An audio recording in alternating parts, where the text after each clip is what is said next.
Hi students! Again, I welcome you all again to our discussion on GE 1213 Life and Writings of Rizal.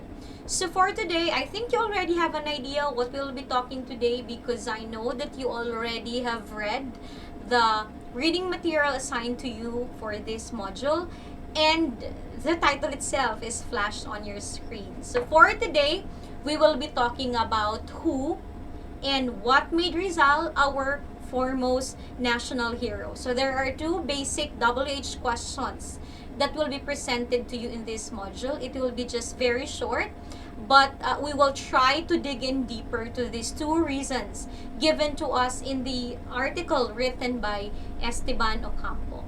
But before that, I'd like to show you a short clip wherein Filipinos were asked about basic questions, WH questions, no, about Rizal, and let us see and let us try to assess whether or not they were able to answer these questions. So that was the video clip wherein Filipinos were asked about these basic WH questions about Rizal, but sadly, no, hindi lahat or most of them was not able to answer.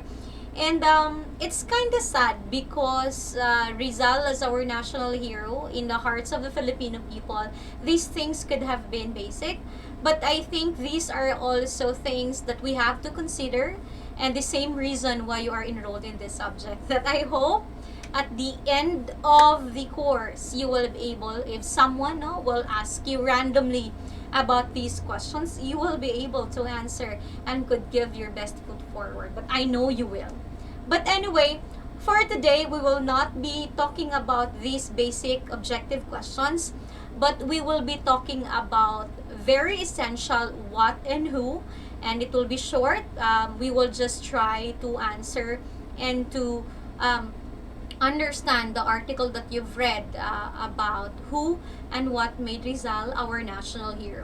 So for our specific learning outcomes at the end of the course, you should be able to identify who and what made Rizal our foremost national hero. But before that, let's first answer what before we will go down to who. So, what made Rizal your foremost or our foremost national hero?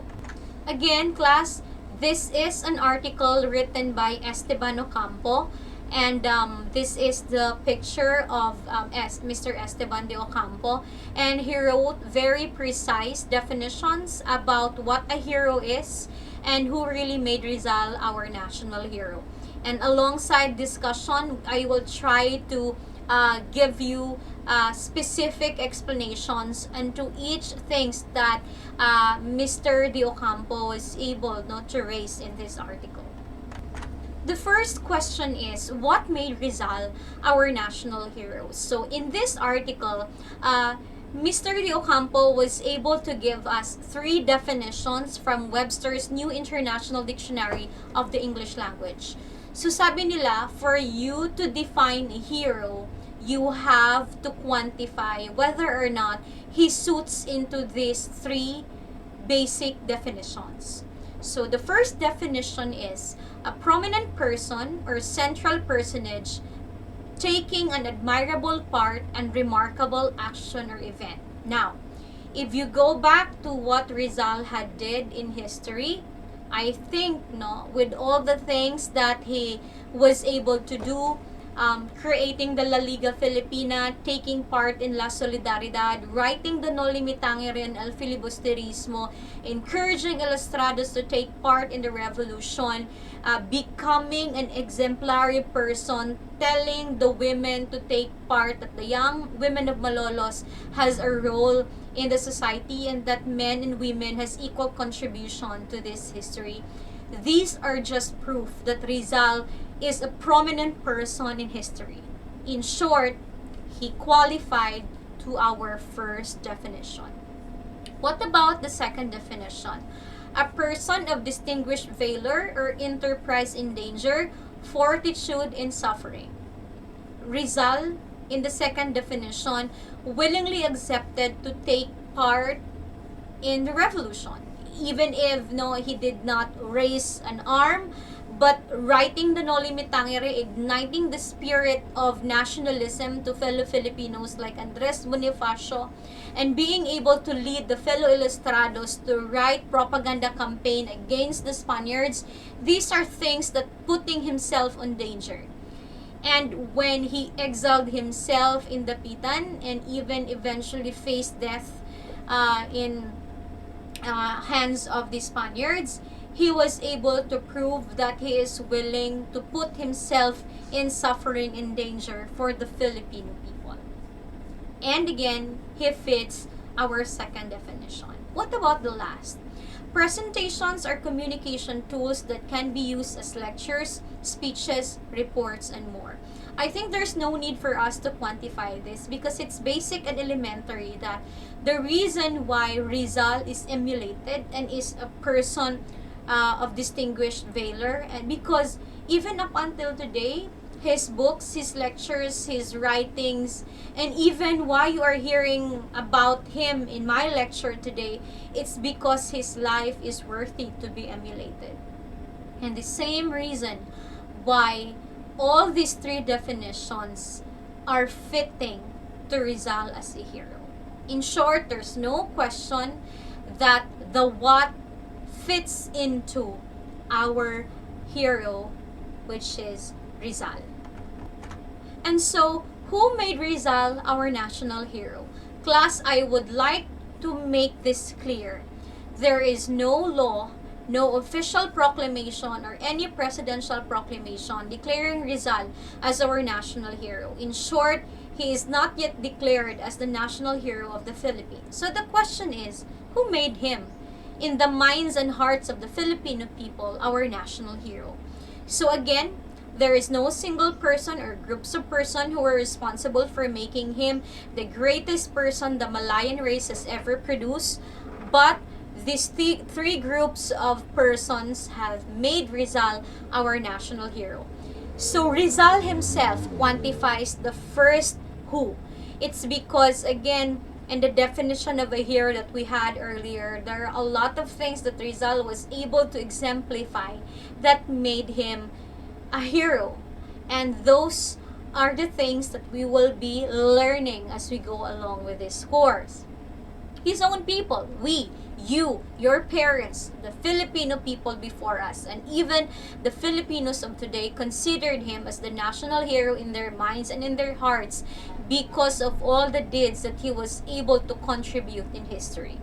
And that is the basic reason why we emulate Rizal in the 21st century Philippines. And the third are the foreigners, Blumentritt, Ritana, and a lot of foreigners in today who still recognize that Rizal had made a huge impact on the Filipino people.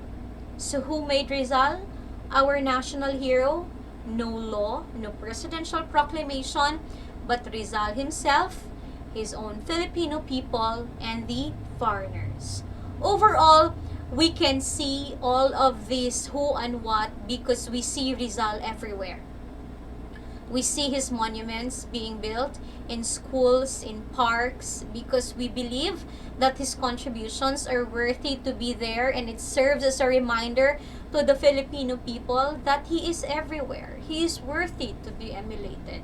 In coins, why can't you see him in 1,000 peso bill, in 500 peso bill, or in any other paper bills? But he was put in a 1 peso coin. Because sabi nila, these are just haka-haka, but I think this is something that's worthy to be included in this discussion. He serves to be the number one.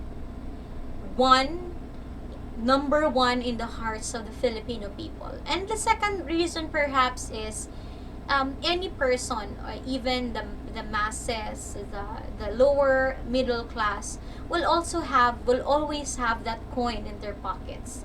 And Rizal represents the common people, and that these people, whenever they have that coin in their purses, in their pockets, would remind them that Rizal is again a hero in the hearts and in the minds of the Filipino people. And in the stamps, and everywhere, in mugs, in shirts, in everywhere, you see Rizal everywhere, because again, he is worthy to be emulated in the minds and in the hearts of the Filipino people. So class, that's all for today. I hope we answered the question, what and who made Rizal our foremost national hero and why? And the question why that I just mentioned earlier will be discussed in Module 3. So for today, thank you so much for listening. I hope you had a grasp on our discussion today. Stay safe, and I'll see you again on our next module. Until then, goodbye class.